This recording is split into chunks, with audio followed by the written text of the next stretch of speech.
This conference will now be recorded. अद्य मंगलवासरः अथवा भौमवासरः पौष शुद्ध त्रयोदशी दिनांक 26 जनवरी 2021 प्रजासत्ताक दिन चरक सूत्र स्थानाध्याय 28 आहार संभवं वस्तु शंखं चक्रं जलकान् दधतमृतघटं चारुदोर्भिश्चतुर्भिः सूक्ष्मस्वच्छातिरुद्यां शुकपरिविलसन् मौलिमं भोजनेत्रं कालाम्भोदोज्ज्वलाङ्गं कटितटविलसच्चारुपीताम्बराढ्यं वन्दे धन्वन्तरिं तं निखिलगदवनप्रौढदावाग्निलीलम् प्रौढदावाग्निलीलम् ब्रह्मणो हि समारब्धा मात्रेयाद्येषु पूजिताम् अस्मदाचार्यपर्यन्तां वन्दे गुरुपरम्पराम् आयुर्वेदरतं वन्दे माधवाख्यं महागुरुम् आयुर्वेदामृतं सर्वं शिष्येभ्यो यः प्रदत्तवान् द्रष्टा ज्ञानी दृष्टकर्मा कृतकर्मा तथैव च अध्यापको विषत्श्रेष्ठो महान् संशोधकस्तथा गुणैरेतैः समुदितैः यत्कार्यं प्रतनोति सः समृद्ध्यर्थं हि कार्यस्य वयं प्रयतामहे सरस्वत्यै नमो यस्याः प्रसादात् पुण्यकर्मभिः बुद्धिदर्पणसङ्क्रान्तं जगदध्यक्षमीक्षते आत्रेयं प्रथमं वन्दे आयुर्वेदजगद्गुरुम् आयुर्वेदामृतं सर्वं गृहीत्वा हि सुरेश्वरात् अग्निवेशादिकेभ्यो यत्रेच्छत्नि सप्तमः प्रथमं तन्त्रकर्तारम् अग्निवेशं नमामि।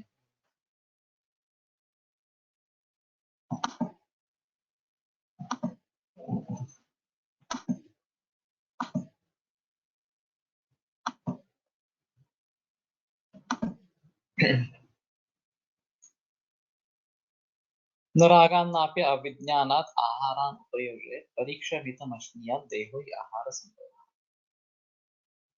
तर्हि न रागात् न अपि अविज्ञानात् आहारान् उपयोगे आहारस्य उपयोगः ज्ञात्वैव कार्यः एवं केवलात् रागात् न आहारस्य उपयोगः कार्यः इति परीक्षाहितम् अश्नीयात् परीक्षाहितमेव अश्नीयात् न अहितं देहो हि आहारसम्भवः देह आहार संभवः ही तो देह केवल आहार से निर्माण होता रहता है और इसलिए परीक्षा करके जो हित है वही लेना चाहिए, जो अहित है उसके बारे में रुचि नहीं रखनी चाहिए, उसका सेवन नहीं करना चाहिए। तो ये सबसे अहम बात है। और खास करके जब आधुनिक वैद्य पूरे विश्व भर में फैल गया है, अपना साम्राज्य बना चुका है, तो ये उसकी सबसे बड़ी कमी है। एक बड़ी कमी है कि उसमें चैतन्य का विचार नहीं है और सिर्फ भौतिक स्तर पर सब विचार है। और दूसरी भौतिक स्तर पर भी जो कमी है वो आहार के बारे में कमी है कि चैतन्याचा विचार नाही आधुनिक वेदांत त्याचा आत्म्याचा विचारच नाही ना काही. पण आहार घेताना पण काय दोन कमी अशा अर्थाने सांगितलं. दोन त्रुटी काय आहेत त्या सांगितलं. तो चैतन्य के बारे में, आत्मा के बारे में कोई विचार नहीं, ये एक सबसे बड़ी कमी है। और जो हम लाइफ बायोलॉजिकल साइंस में पढ़ते आए हैं वो एक यूनिसेल्युलर ऑर्गेनिज्म अमीबा जैसे शुरुआत करके मल्टीसेल्युलर और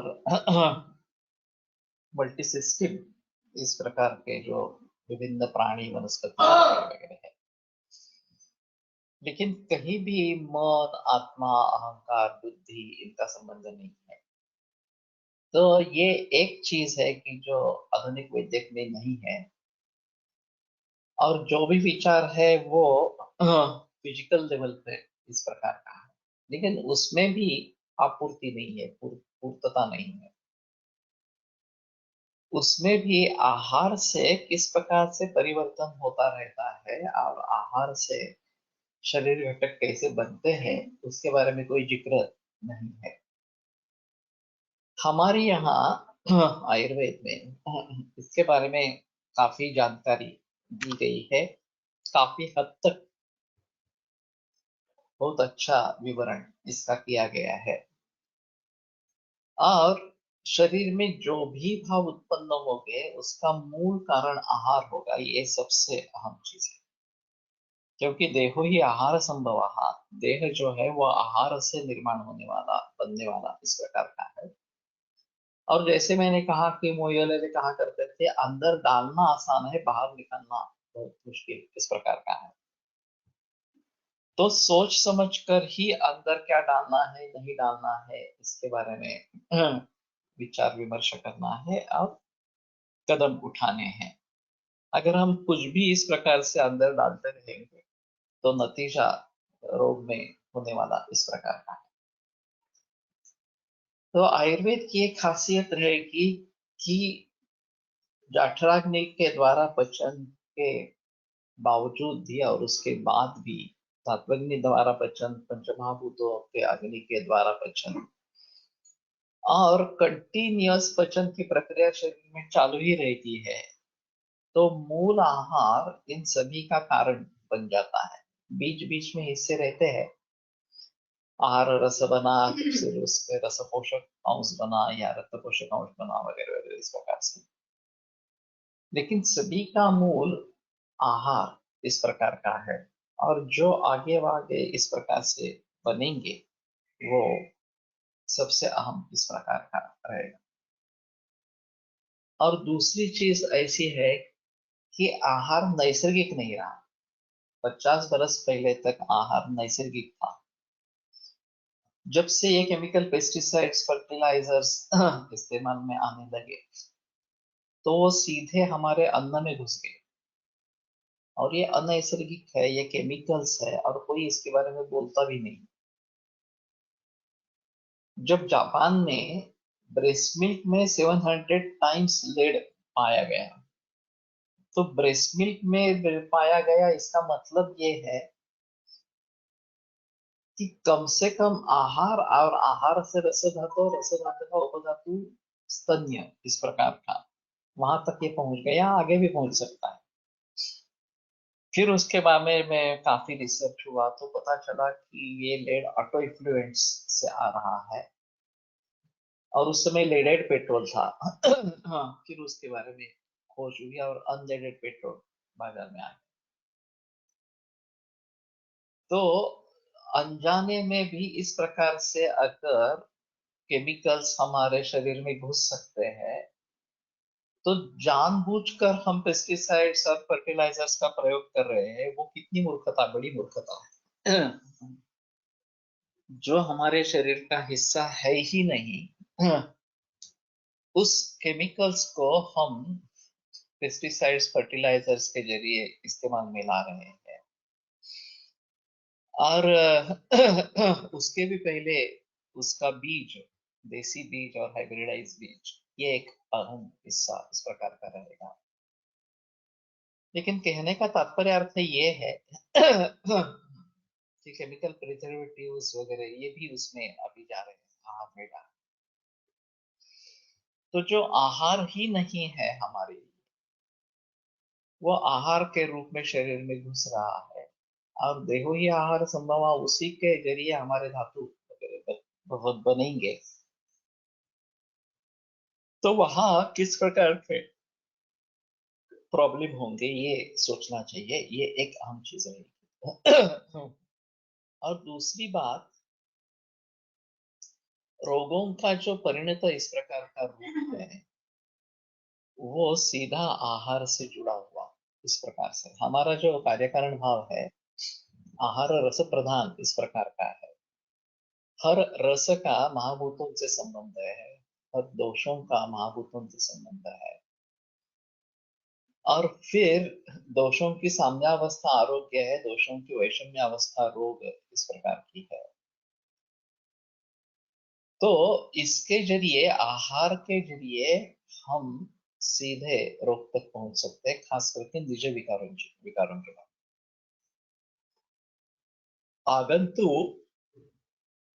विहारात्मक अगर हेतु है और फिर उससे रोग बन रहे हैं, वो उसकी संप्राप्ति अलग इस प्रकार की रहेगी। लेकिन निज विकारों के बारे में ये कोई संदेह की बात नहीं है कि आहार अहम इस प्रकार का है, और आधुनिक वैद्यक ने उसको पूरा दुर्लक्षित इस प्रकार का कर दिया। एक अजीर्ण सामान्य रूप से लोगों को थोड़ा परिचित है, लेकिन ये जब बड़ी मात्रा में अजीर्ण होता है और लंघन करने की आवश्यकता होती है और लंघन से फायदा मिलता है, ये वैसा थोड़ा आसान इस प्रकार का। लेकिन अभी जो परंपराएं बनती रहती है वो अधूरा इस प्रकार का अपक्व आहार रस निर्माण होता रहता है और उसी से धातु बनना आरंभ हो जाता है। हर रोज इस प्रकार का अपक्व आहार रस पहले वाले आहार रस में आता रहता है, आहार में आता जाता है, और फिर उसी से सभी दोष धातु मल वगैरह इस प्रकार से बनेंगे। ये सब अधकच्चे इस प्रकार से बनेंगे, और फिर ये जो आम का स्वरूप है वो काफी डेंजरस इस प्रकार का है। कल ही शाम को एक मैंने मरीज देखा, दोपहर में एक्चुअली हिस्ट्री हुई थी, 20 वर्षों से डायबिटीज है। अभी आंख में डबल दिखना आरंभ हो गया, तो फिर ब्रेन एमआरआई वगैरह सब हो गए, और साइनसिस में सूजन है। इंसुलिन चालू है दिन में 3 बार, पेट फूला हुआ है, बहुत गुरु इस प्रकार का है, पाँव पे सूजन है, सांस फूलती है, हृदरोग की आशंका है, और यहाँ इंसुलिन चालू है इसलिए खाना जरूरी है, और 3 बार इंसुलिन देना है तो 3 बार खाना खाना है वगैरह। खाने को पचाने की ताकत है या नहीं है, इच्छा है, भूख लगती है, नहीं रहे, कोई संबंध नहीं है। हाँ, सिर्फ अभी 300 से ऊपर शुगर है तो इंसुलिन जरूरी है, इंसुलिन देना है तो खाना खाना है, और पानी भी 1.5-2 लीटर पी रहे हैं। सब अजीब चक्कर है। कहाँ है अग्नि का विचार, कहाँ है आहार का विचार, क्या खाना है नहीं खाना है वगैरह वगैरह। तो शायद हम भी अगर उसका यहाँ डायबिटीज है, प्रमेह की दवा का प्रयोग करेंगे वगैरह ऐसा सोचेंगे तो ये मूर्खता रहे। ये तो बहुत कॉम्प्लिकेटेड केस है। लेकिन पहली चीज रहेगी कि अग्नि कैसे सुधरे, हाँ, आम जो है अभी शरीर में उसका पचन कैसे हो। तो लंघन यही एकमात्र रास्ता इस प्रकार का है कि जिसके आधार पर हम आगे चल सकेंगे, और जाठराग्नि से शुरुआत करके धीरे धीरे जब आम का पचन होना आरंभ होगा तो धातुओं की शुद्धि होगी, और उसको कितने दिन लगेंगे मालूम नहीं, ये कितने वर्षों से चल रहा है सिलसिला। तो सबसे शुरुआत हमें जो करनी है वो अग्नि और आहार, इनके जरिए शुरुआत करनी है, उन्हीं को लेकर आगे बढ़ना है। और देह आहार संभव है, सुख मात्रा प्रमाणम निर्दिष्टम सुखम यावत विजीर्यति, अन्न का सुख से पचन होना जरूरी है। अन्न किस तरीके का है, कितना लेना है वगैरह, गुरु है लघु है, ये सब बातें तो है ही, लेकिन सबसे अहम चीज है कि जो खाएंगे उसका भली भांति पचन होगा। भली भांति पचन होगा तो ही उससे जो दोष धातु मल बनेंगे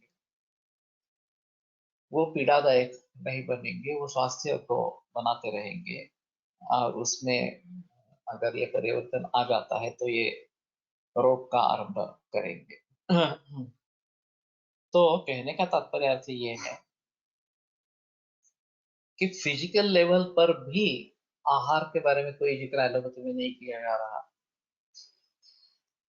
और क्या खाना है कैसे खाना है वगैरह वगैरह के बारे में जरूरत क्या है इसके ऊपर ज्यादा भर देते हैं, पचाने की क्षमता क्या है ये सोचते ही नहीं है। ये बड़ी अजीब चीज इस प्रकार की है और पूरा समाज इसी विचारों से प्रेरित है। अगर हम खाना नहीं खाएंगे तो स्फूर्ति कैसे बनेगी, एनर्जी नहीं मिलेगी, ऐसा ही लोग सोचते रहते हैं। डायबिटिक पेशंट्स मध्ये लंघन सांगताना ॲलोपॅथी गोळ्यांचा किंवा इन्सुलिनचा डोसेस कसे कमी करावे। मैं सुझाव देता रहता हूँ कि शुगर चेक करो और फिर इंसुलिन का डोज लेना है तो ले लो। इनको मैंने कहा है कि 200 से नीचे शुगर आ जाती है तो इंसुलिन बंद कर देना। अभी 300 से ऊपर है तो 20, 26 और 20 इस प्रकार का अभी इंसुलिन है। तो मैंने कहा कि 3 बार शुगर करो दिन में और इंसुलिन की मात्रा कम करो। 200 से ऊपर है तो 10 यूनिट ऐसा ही इंसुलिन ले लेना और जैसे ही नीचे आने लगेगी तो बंद कर देना। खास करके रात में इंसुलिन पहले बंद कर देना, क्योंकि रात में अगर हाइपोग्लाइसेमिया हो गया तो किसी को पता नहीं चलता है। लेकिन ये जो अप्रोच है, मैकेनिकल अप्रोच है कि इतनी शुगर है इतने इंसुलिन देना है वगैरह इस प्रकार से, और बरसों से चलता आता रहता है, तो ये अप्रोच ही गलत है। सबसे पहले होना चाहिए कि हमारा निदान क्या है, कारण क्या है, कारणों को कैसे टाला जाए और अग्नि वगैरह जो है उसको कैसे सुधरे, ये सबसे महत्वपूर्ण इस प्रकार का है। उस पर कोई भी जिक्र नहीं करना और सिर्फ शुगर इतनी है तो इतना इंसुलिन दे दो, ये गलत इस प्रकार की बात है। तो देहो ही आहार संभव, देह आहार संभव है, ये सबसे अहम मुद्दा इस प्रकार का है। आहार से विधौ अष्टौ विशेषा हेतु संज्ञका शुभाशुभ समुत्पत्तो तांतरिक्ष प्रयोजन। तो आहार के विधि के बारे में 8 विशेष जो कारण संज्ञक बताए गए हैं शुभ या अशुभ के लिए, तान परीक्ष प्रयोजन, हाँ, तो उनकी परीक्षा करके उनका प्रयोग इस प्रकार का करना है। तो प्रकृतिकरण, देश काल वगैरह जो बारे में बताया गया है, आयुर्वेद विशेष है, उन सभी को भली भांति ध्यान में रखते हुए और उनके शुभ और अशुभ इस प्रकार के जो परिणाम है वो ध्यान में रखते हुए परीक्षा करके उनका प्रयोग होना चाहिए। If a patient comes out of from sugar control tablets, then the harmful effects of elevated blood sugar keeps on damaging organs. इसमें ऐसा है, शुगर कंट्रोल नहीं होती है अगर तो एक अलग चीज इस प्रकार की रहेगी। अगर डायबिटीज के ऊपर कंट्रोल आ गया है तो धीरे धीरे शुगर कम होगी। इसमें जो महत्वपूर्ण मुद्दा है वो मानसिक भावों का है। जो ज्यादा खाने से, गुरु खाने से, सेडेंटरी लाइफस्टाइल से जो डायबिटीज निर्माण होता है, शुगर बढ़ती है, वो आसानी से लंघन, व्यायाम, योग वगैरह से कंट्रोल में आती है। उसमें दिक्कत नहीं होती। या फिर अपतर्पण जाति की दवाएं, शिलाजितु वगैरह का प्रयोग करेंगे तो वो कंट्रोल में। मुद्दा सिर्फ रहता है वो स्ट्रेस इंड्यूस्ड डायबिटीज उसके बारे में, या स्ट्रेस से जो डायबिटीज बढ़ रहा है। तो उसके बारे में सोचना इस प्रकार का है। तो माइंड को कंट्रोल करना यही उसमें अहम चीज है। और वो नहीं कर पाएंगे तो इंसुलिन लेते रहने पर भी शुगर कंट्रोल नहीं होगी, ये तो सही है। कुछ हद तक होती है लेकिन उसके आगे शुगर कंट्रोल नहीं होती है इस प्रकार से। और फिर लोग मान लेते हैं कि हाँ, इतना इंसुलिन लेने पर भी शुगर इतनी ही रहती है, कोई कर नहीं सकते उसके लिए, क्योंकि एलोपैथी की जो ट्रीटमेंट करनी है वो तो कर दी गई है। हम अगर मूल रूप से अग्नि वगैरह के बारे में समझेंगे तो शायद तकलीफ नहीं होगी। अग्न्याशय व अग्नीचा संबंध कसा लावावा, अभी पैनक्रियाज, इसमें आइलेट्स ऑफ लैंगरहैंस है और वो इंसुलिन प्रोड्यूस करते रहते हैं, वो अंदर आता है और शुगर को कम करता है। तो ये फोकस्ड अप्रोच जहाँ पे होता है, पैनक्रियाटाइटिस या पैनक्रियाटिक कैंसर, उसमें शुगर आउट ऑफ कंट्रोल हो जाती है। पैनक्रियाटाइटिस वैसे भी ट्रीट करना मुश्किल है। मैंने कुछ चंद पेशेंट्स ट्रीट किए हैं पैनक्रियाटाइटिस के। पैनक्रियाटिक कैंसर के तो बहुत देखे क्योंकि वो ज्यादा प्रचलन इस प्रकार का है। लेकिन इन सभी में ये जो फोकस्ड अप्रोच रहेगा कि पैनक्रियाज इस प्रकार के आइलेट्स ऑफ लैंगरहैंस वाला है, उससे सीक्रेट होता रहता है, और फिर वो अगर हैम्पर हो जाए वो सेल्स, तो कंट्रोल शुगर का नहीं होगा इस प्रकार से। ये थोड़ा सा मैकेनिकल इस प्रकार का प्रॉब्लम है। अगर कैंसर सेल्स वहां पे डेवलप हुए हैं और वो काम करने नहीं दे रहे, तो ये एक चीज बनती है।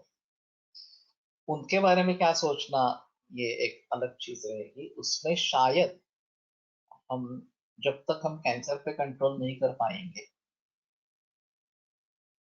तब तक ये सिलसिला चलने ही वाला है, ऐसा मानकर दवाइयां देनी है, या फिर चाहे तो एंटी डायबिटिक या इंसुलिन चालू रखना है। लेकिन मैं सभी मरीजों को दूध के ऊपर रखता हूँ कैंसर के, तो इनको भी रखता हूँ। और केवल A2 मिल्क लेते रहते हैं तो शुगर कंट्रोल हो जाती है, उसके लिए और कुछ न करने की जरूरत नहीं है। मेरे पास इतने कैंसर के मरीज है कि जो डायबिटीज के भी मरीज है शुरू से, और फिर बाद में कैंसर हुआ है।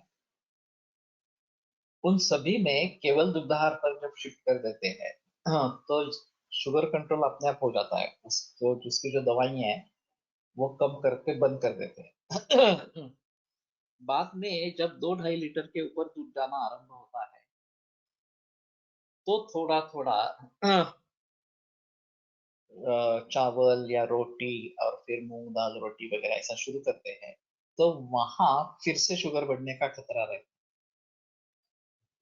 लेकिन वो उतनी नहीं बढ़ती कि जिसके लिए एलोपैथी लेने की जरूरत पड़े। आयुर्वेद की दवाइयों से भी कंट्रोल इस प्रकार से हो जाती है।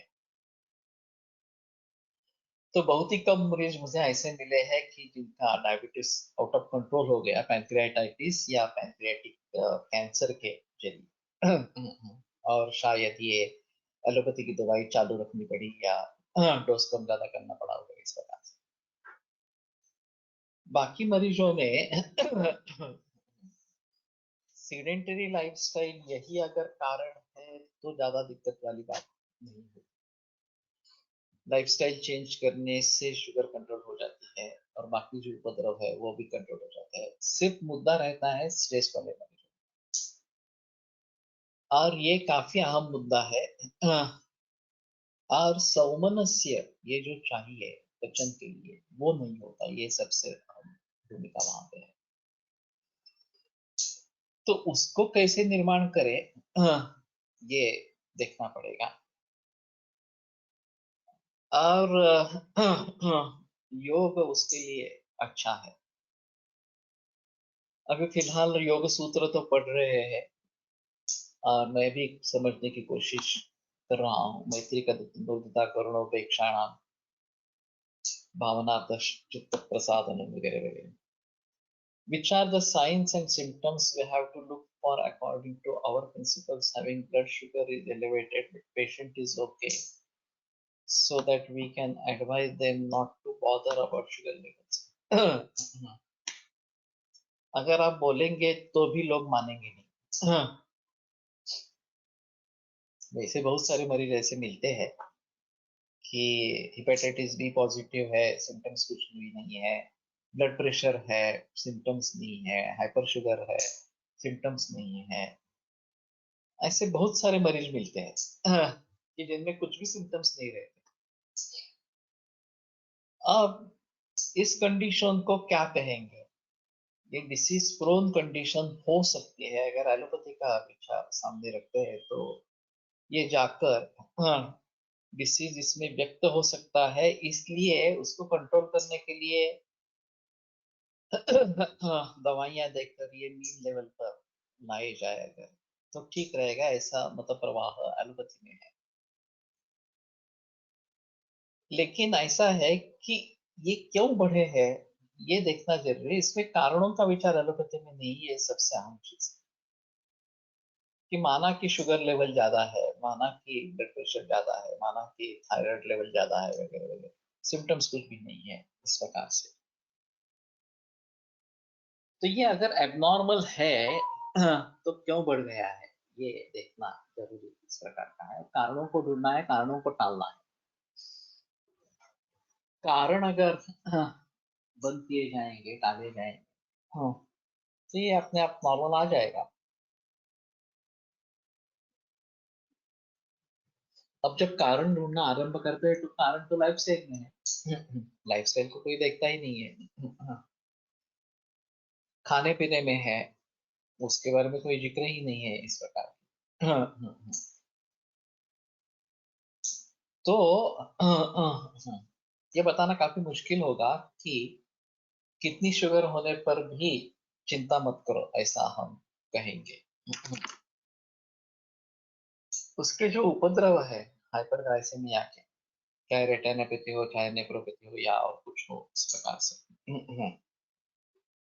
वो अगर हो जाते हैं तो बताना पड़ता है कि नहीं नहीं, शुगर कंट्रोल करनी जरूरी है इस प्रकार से। और मैं जो जिक्र कर रहा हूँ कि अगर हमें एलोपैथी से टक्कर देनी है तो हमें सिम्टोमेटिक रिलीफ के बारे में सोचना पड़ेगा, और ये जो पैथोलॉजिकल सिम्टम्स है उनके बारे में भी सोचना पड़ेगा। क्योंकि लोग संतुष्ट नहीं होते हैं कि मुझे कुछ भी तकलीफ नहीं है तो मैं इसके बारे में दुर्लक्ष करूं, कुछ भी ध्यान मत दे दूं, वो मानेंगे नहीं।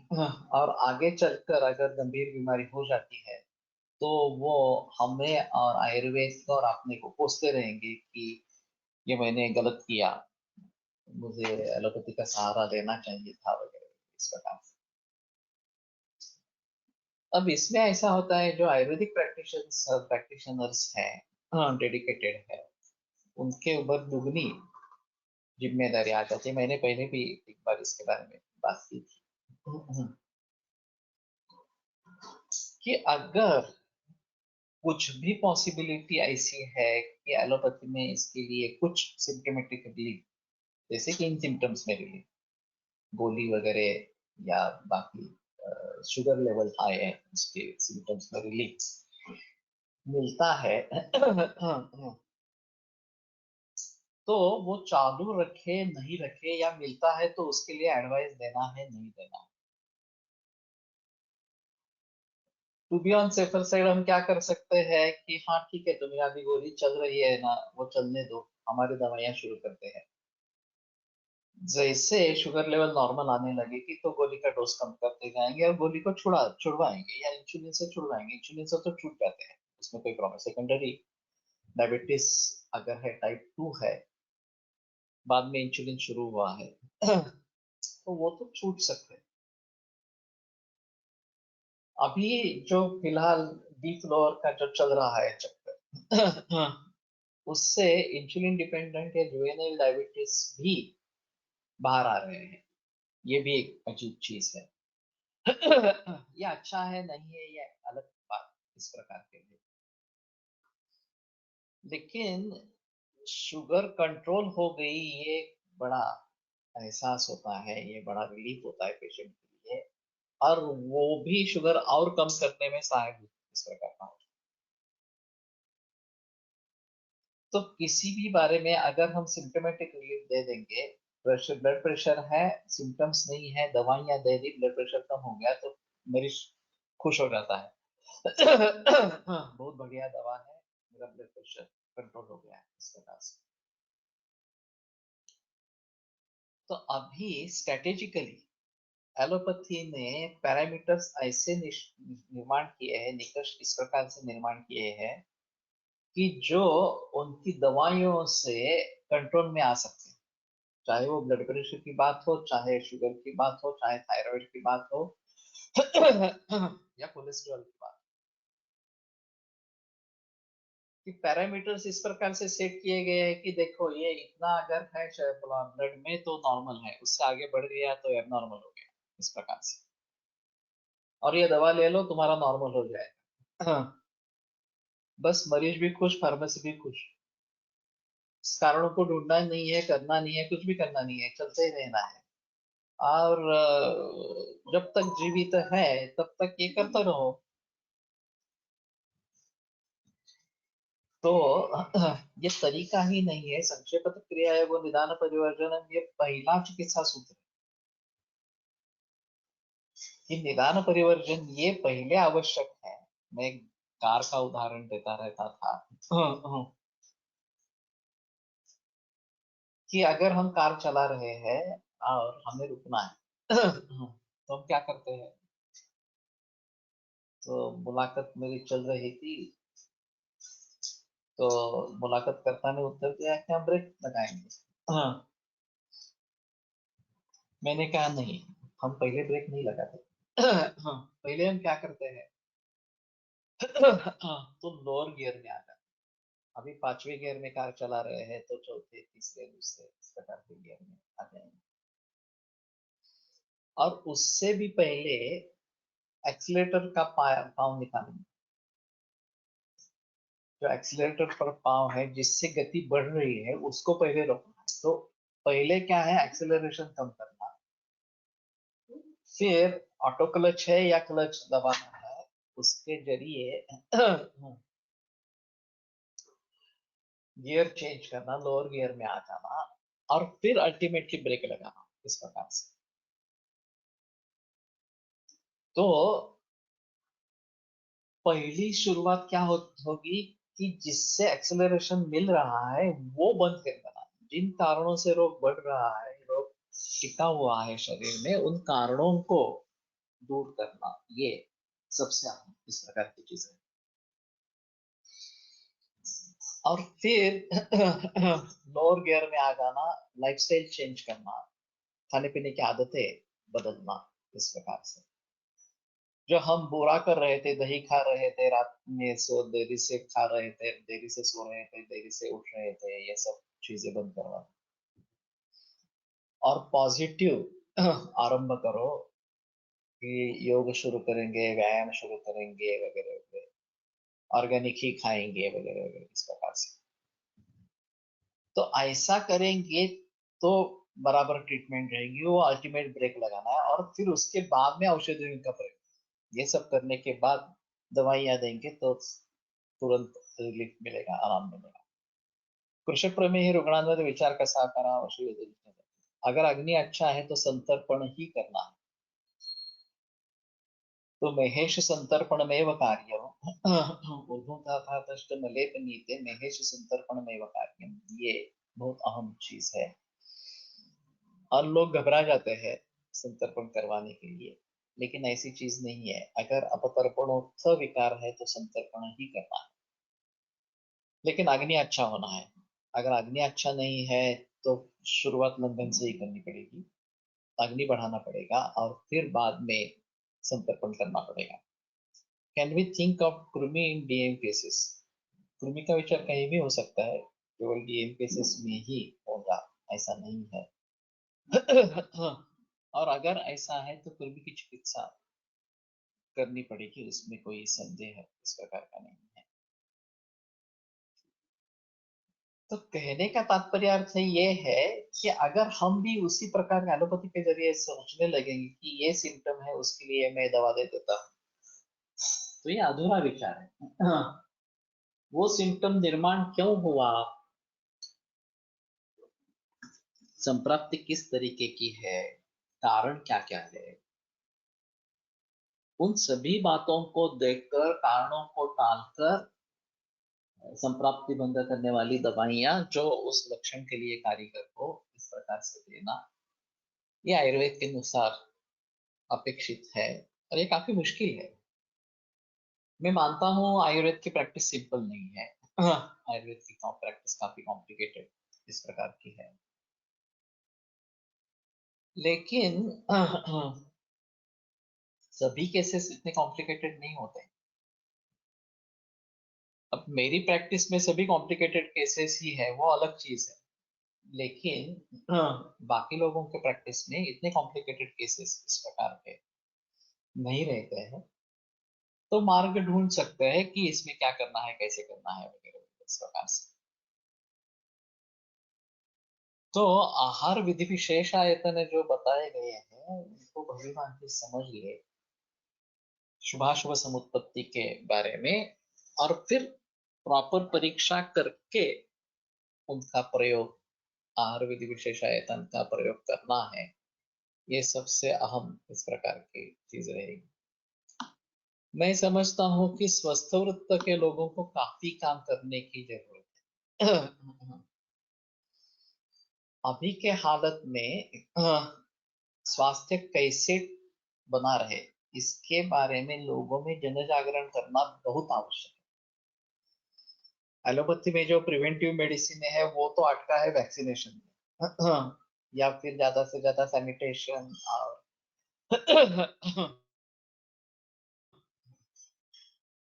ड्रेनेज सिस्टम वगैरह वगैरह में अटका हुआ है। इंडिविजुअलाइज्ड हेल्थ के लिए कुछ प्रोग्राम ही नहीं है उनके पास, कुछ गाइडेंस ही नहीं है, क्योंकि ये सब लाइफस्टाइल से जुड़े हैं। ज्यादा से ज्यादा एलोपैथी अर्बनाइजेशन के बारे में सोच सकती है और प्रदूषण के बारे में सोच सकती है, लेकिन इंडिविजुअलाइज को क्या करना है, हर व्यक्ति को क्या करना है, उसके बारे में कोई विचार विमर्श ही नहीं है।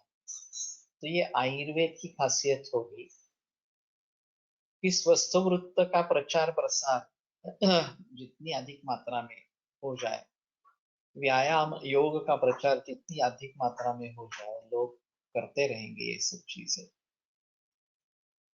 तो समाज स्वस्थ बनेगा। और ये नौबतें ज्यादा, रोग को ट्रीट करने की नौबतें ज्यादा नहीं आई, लेकिन किसी को कुछ लेना देना नहीं है। कैसे भी खाओ पियो रहो, और बीमार होने पर पहले एलोपैथी ले लो, उससे नहीं होता है तो बाद में आयुर्वेद के बारे में सोचो। यही सब सिलसिला चल रहा है, और ये वैद्यों में भी है, ये दुख की बात। तो मैंने एक सुझाव रखा था कि बीएमएस होकर जो एलोपैथी की प्रैक्टिस कर रहे हैं उनके बारे में पहले अगर हम सोच सकते हैं, वो आयुर्वेद के प्रवाह में किस प्रकार से आएंगे, तो भी एक अहम मुद्दा इस प्रकार का रहेगा। जो आयुर्वेदिक प्रैक्टिस कर रहे हैं उनकी प्रैक्टिस सुधरे कैसे, वो संहिता बेस कैसे हो जाए, ये सोचना बहुत जरूरी है। केवल नुस्खों को लेकर प्रैक्टिस करना आयुर्वेद की प्रैक्टिस नहीं है, ये सबसे आम मुद्दा है। तो मूल ग्रंथों के आधार पर चिकित्सा होना, और अ, कारण वगैरह सब ध्यान में रखते हुए, अग्नि कारण स्रोत वगैरह इन सभी चीजों का ध्यान रखते हुए हर केस को डील करना, हर केस को ट्रीट करना, ये ग्रंथों के अनुसार आवश्यक इस प्रकार की चीज है। तो बेयर मिनिमम अंडरस्टैंडिंग क्या होना है, ये अहम चीज इसमें रहेगी, और फिर उसके आगे जाकर क्या सोचना है ये अलग रहेगा। अभी जो आयुर्वेदिक प्रैक्टिशनर्स है वो तो सुपर कंसल्टेंट बन जाते हैं इसी, क्योंकि एलोपैथिक बता ट्रीट न होने वाले बहुत मरे जाते रहते हैं। और ज्ञानाभासे न तृप्तता, ये कलियुग का एक बताया गया लक्षण है। ज्ञान के आभास से ही तृप्तता, मैं कितना बड़ा वैद्य हूँ, मैं इस प्रकार के मरीजों को ट्रीट करता हूँ वगैरह वगैरह, इस प्रकार से ये अहंकार बढ़ जाता है। और वास्तव में जो सीखने वाली बहुत सारी चीजें हैं वो तो ऐसी ही रह जाती हैं। हम उनके बारे में सोचते ही नहीं है। हमें निरंतर अध्ययन करते रहना चाहिए, ये बात भी नहीं रहती।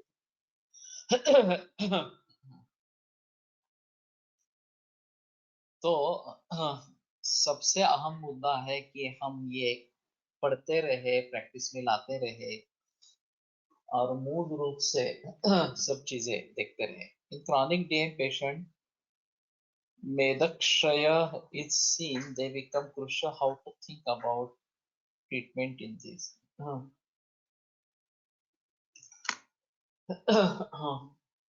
अभी जो इसके लिए दवा चलती है एलोपैथी की, वो अपतर्पण जाति की ही है,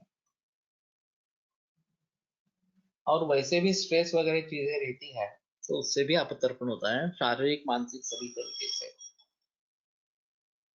अचिंतया हर्षणेन ध्रुवम संतर्पणेन च, अचिंता और हर्षण ये इसमें अहम इस प्रकार के है, ब्रूहण पुष्टि करने के लिए।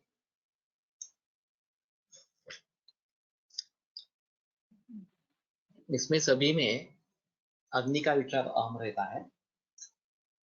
अग्नि अच्छा है तो ही इस सभी के बारे में सोच सकते हैं। अग्नि अच्छा नहीं है, सामावस्था है, पचन नहीं हो रहा है, तो पहले सामावस्था ही ट्रीट करनी पड़ेगी, उसमें शायद शुरू में अपतर्पण भी करना पड़ेगा। धीरे धीरे ये बातें बदलती है, सुधरती है, और बार बार ये परीक्षण करते रहते हैं तो उसका भी एक टेंशन बन जाता है। अभी ये भी एक अहम मुद्दा है। फियर साइकोसिस एलोपैथी का एक वेपन है कि लोगों को घबरा देना और ट्रीटमेंट के लिए मजबूर करना। मैंने एक अजीब किस्सा सुना था। एक साइकियाट्रिस्ट यहाँ से लंदन में बस गया, फिर कुछ वर्षों के बाद उसको लगा कि मैं अपनी मातृभूमि के लिए कुछ नहीं कर रहा हूँ, मुझे हमारे लोगों के लिए कुछ करना चाहिए। तो भारत में आया सर्वे करने के लिए। उसका एक साथी ही था जो साइकेट्री की प्रैक्टिस कर रहा था,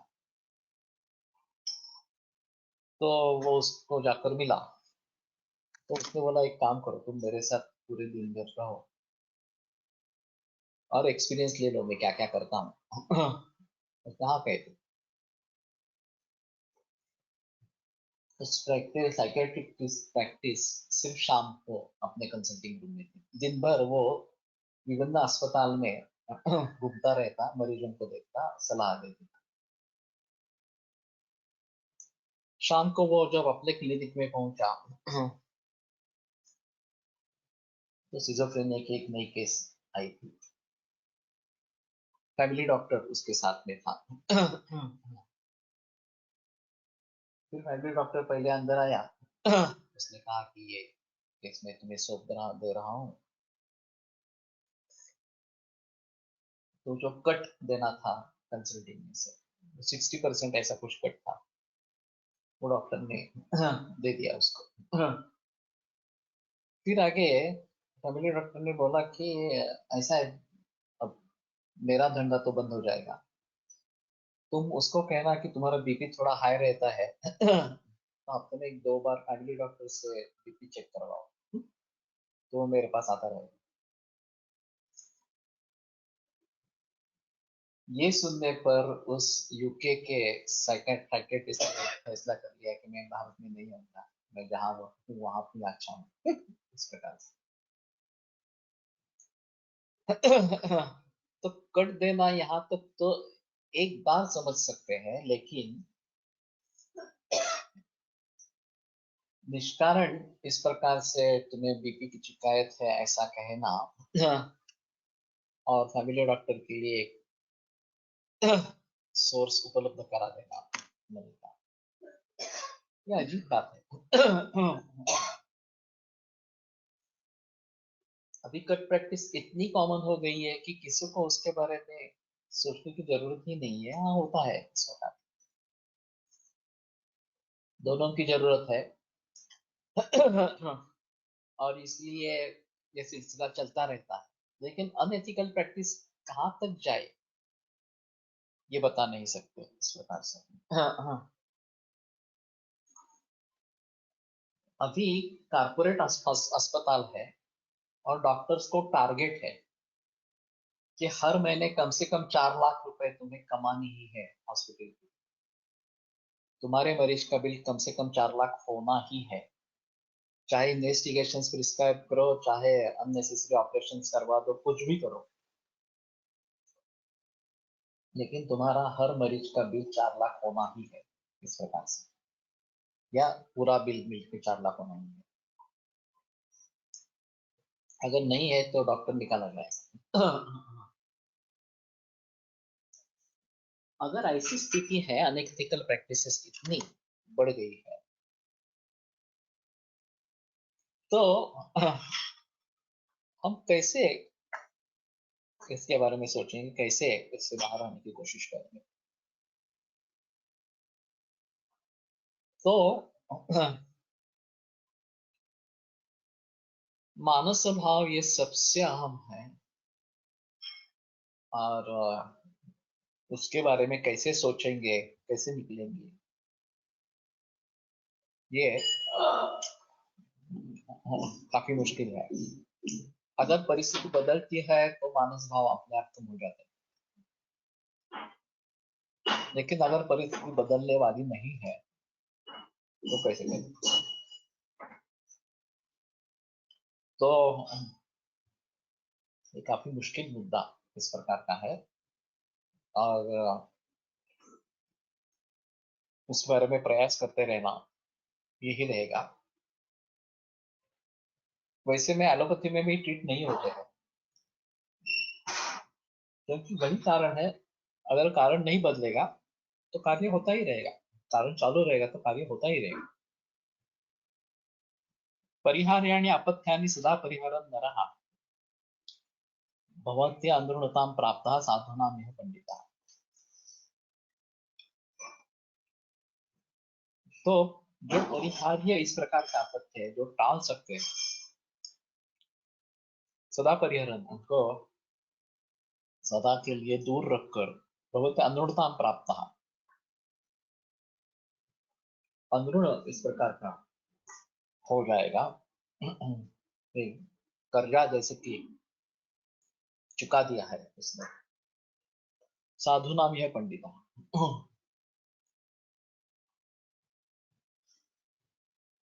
तो साधु नाम अनुरणता इस प्रकार का रहा है, पंडित जानने वाला इस प्रकार। देखते हैं इसका। ननु पथ्य सेवायां क्रियमाणायाम् अपि बलवत् प्राक्तना धर्म वशात् अपि व्याधयो भवन्ति तत्किमनेन पथ्य सेवनेन नित्याः परायान्ति।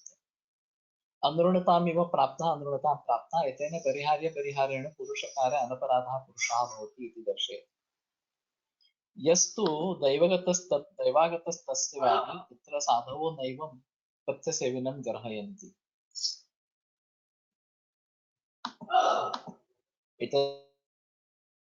यस्तु इत्यादि।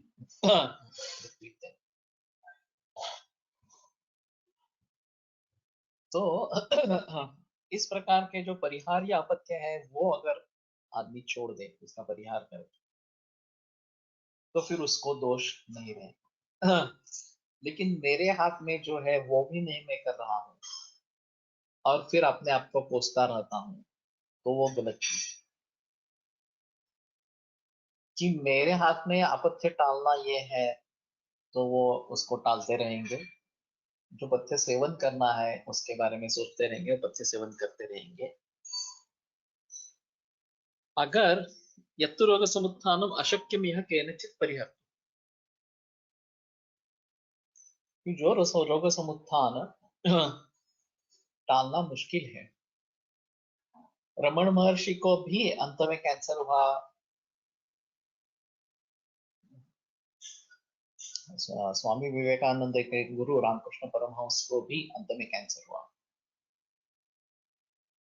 तो ये उनके दैव या प्राकृत का फल इस प्रकार का है।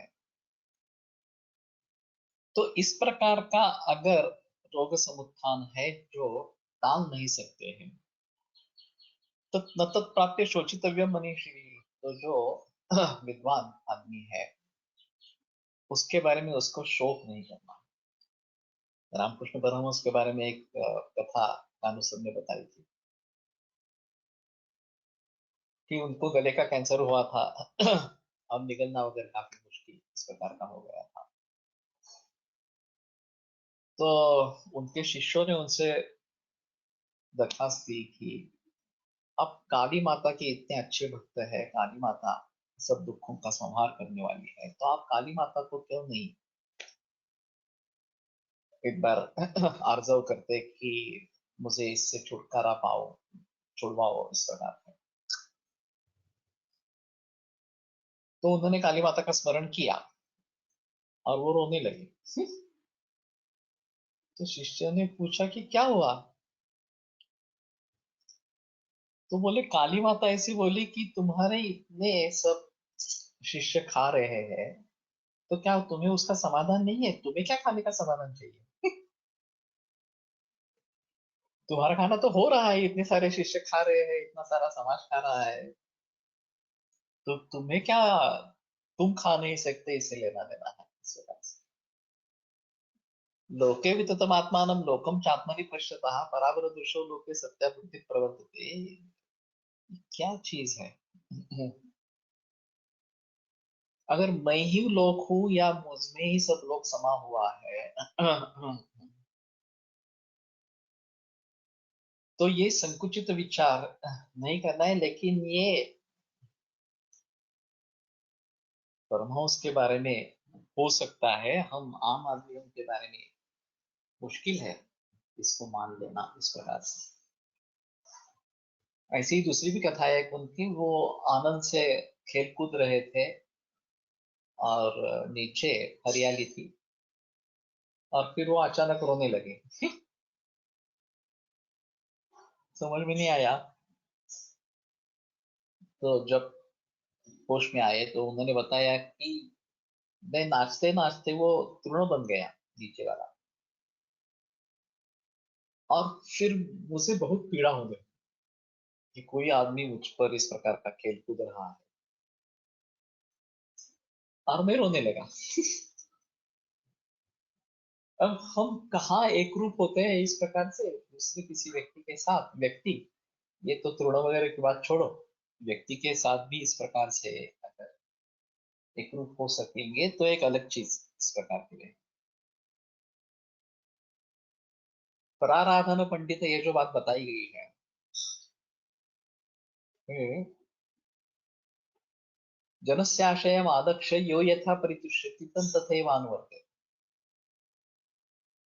कि लोगों का आशय क्या है वो समझकर, यो यथा परितुष्यति, जो जिससे प्रसन्न होगा, तम तथैव अनुवर्तते, इसको उसी प्रकार से मनाना है। किसको करना है? पराराधन पंडित। जो पराराधन पंडित व्यक्ति है वो इस तरीके से करे। अब जनस्य आलक्ष्य, आशय आलक्ष्य, ये इतनी गंभीर और इतनी बड़ी चीज है, इतनी डिफिकल्ट मुश्किल चीज है। जब तक हम अपने आप को उस व्यक्ति के स्थान पे नहीं समझेंगे, जो कंडीशन है, जो भी रहन सहन है, जो भी विचारों का प्रवर्तन है, तब तक वो व्यक्ति इस प्रकार से विचार क्यों कर रही है ये नहीं समझ पाएंगे, जब तक हम आप उनके स्थान में अपने को नहीं डालेंगे। फिर शायद ये बात हो सकती है कि हाँ, ये इस तरीके का विचार करना ही गलत इस प्रकार का है, और इस प्रकार का विचार करना चाहिए। लेकिन जब तक उस कंडीशन में नहीं जाएंगे उस व्यक्ति के, तब तक ये समझना काफी मुश्किल इस प्रकार का होता है।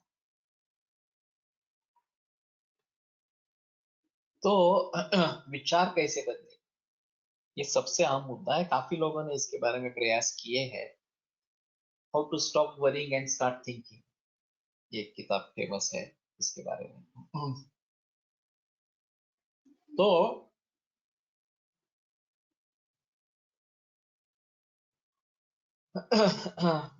परिस्थिति का ज्ञान होना, हमारी कमियां क्या है, हमारी पॉजिटिविटी क्या है, ये देखना, और फिर अभी के हालात में हम क्या कर सकते हैं, क्या ऑब्जेक्ट डिसाइड कर सकते हैं, ये देखना, और उस राह पर चलना, और फिर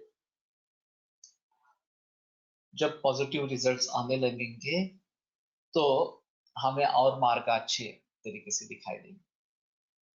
निगेटिविटी से न्यूट्रल अवस्था में आना और न्यूट्रल अवस्था से पॉजिटिविटी में आना, ये सब बहुत अहम इस प्रकार का है। तो कहने का तात्पर्य अर्थ ये है कि अगर रोग समुत्थान टालना अशक्य है तो उसको मान लेना चाहिए कि बस ये ऐसा ही होने वाला है, ऐसा ही सिलसिला चलता रहेगा और ठेविले अनंत तैसेची राहावे चित्त्या सुधावे समाधान। इस प्रकार से चित्त में समाधान रखना ये आवश्यक इस प्रकार का है। ये भी मुश्किल है, हम एक्सेप्ट करने के लिए तैयार ही नहीं होते। मुझे ही क्यों हुआ, यहाँ से शुरुआत होती है, और मैं कैसे इसको टालूं उसके बारे में सोच रहती है। अगर कारण समझ में आते हैं, कारणों को टालते हैं तो ठीक है, फिर भी आश्वस्त हो जाते हैं, सुख की प्राप्ति होती है, दुख दूर होता है। लेकिन ऐसा नहीं होने वाला, ऐसी अगर स्थिति है तो फिर उसको एक्सेप्ट ही करना पड़ेगा। और फिर ठीक है, ये हमारे पूर्व जन्म के भोग है, ऐसा समझकर हम उसकी कीमत चुका रहे हैं। और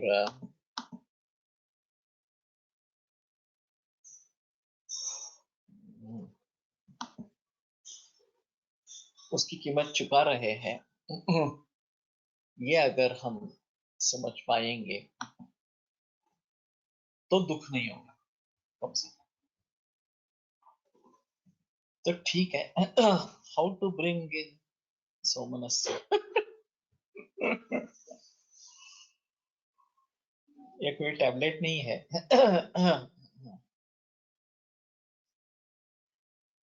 चित्तवृत्ति निरोध यही है इसका उत्तर। योग की प्रैक्टिस करते रहो तो आत्मस्थे मनसी स्थिरे ये हो जाएगा तो सौमनस्य अपने आप आ जाएगा। लेकिन ये जब तक होगा नहीं तब तक तकलीफ होती रहेगी। Is there any specific mention of what should be the base cell in Ayurveda? ये तो विचार है ही नहीं। मूत्रे भी धावन्ति पिपीलिकाश्च, ये आयुर्वेद का वर्णन है। और वो सभी मरीजों में देखा जाता है, ऐसी भी स्थिति नहीं है, कुछ मरीजों में देखता है। और सर्वेपि मधुमेह क्या माधुर्याच्च तनोरता वगैरह वगैरह इस प्रकार बातें आती रहती है। हाँ, लेकिन परीक्षण सिर्फ मूत्र का ही कर सकते हैं हमारे एग्जाम में। और रक्त के बारे में बाकी परीक्षण है,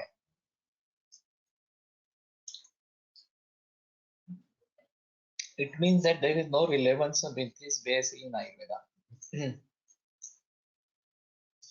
अभी के हालात में आयुर्वेद कैसा है ये समझने की कोशिश करेंगे। अभी मॉडर्न होम्योपैथी निकल आई है,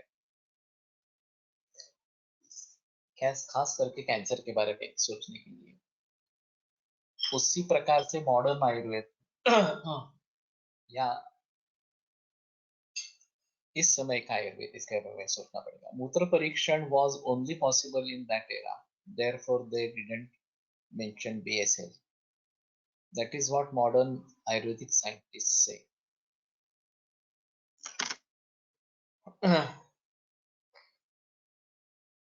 इसमें काफी मुद्दे हैं, शायद कल मुझे एक बार बात कराओ, याद कराओ।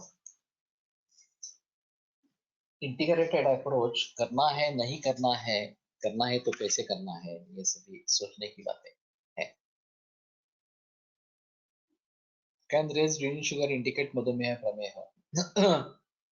आयुर्वेद के हिसाब से तो डेफिनेटली है। शुगर है या नहीं है अलग चीज रहेगी, लेकिन मूत्रे विधावंत पीली कास्ट ये है तो हमारे हिसाब में करने के बारे में सोचना है। तो ठीक है, आज यहीं पे रुकते हैं।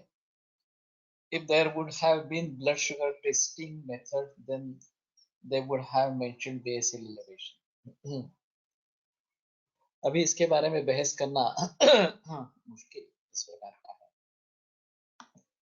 ठीक है, कल देखते हैं। आयुर्वेद प्रकांडो निगदित इह हि शल्यतंत्र प्रधानः शिष्टेभ्यः शाश्वतोऽयं निखिलजन कृपा व्याप्तचित्तेन येन आयुर्वेदस्य वाञ्छन् पुनरपि भुवने तां च सुष्ठु प्रतिष्ठा श्रेष्ठं धन्वन्तरिं तं प्रणमतु च सदा वैद्यवर्गो हि नूनं वैद्यवर्गो हि नूनम्। सो प्रजासत्ताक दिन की हार्दिक शुभकामनाएं सभी के लिए। आज मेरे हाथों ध्वजवंदन होने वाला है सस्टेनेबल स्टोर, मुझे वहां भी जाना है।